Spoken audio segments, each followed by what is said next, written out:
আমরা যে ফসলটি দেখতে পাচ্ছি এই ফসলটির নাম হচ্ছে ভুট্টা। কম বেশি সকলের পরিচিত।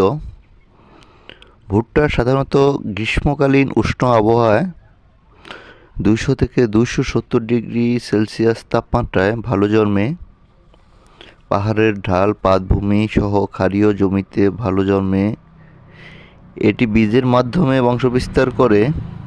এছাড়াও ভুট্টা গবাদি পশুর খাদ্য, জৈব জ্বালানি এবং শিল্পে অপরিশোধিত পদার্থ হিসেবে ব্যাপকভাবে জন্মানো হয়।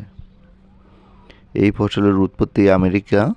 লোকশিল্পে ভুট্টার খোসা ব্যবহারের দীর্ঘ ইতিহাস রয়েছে।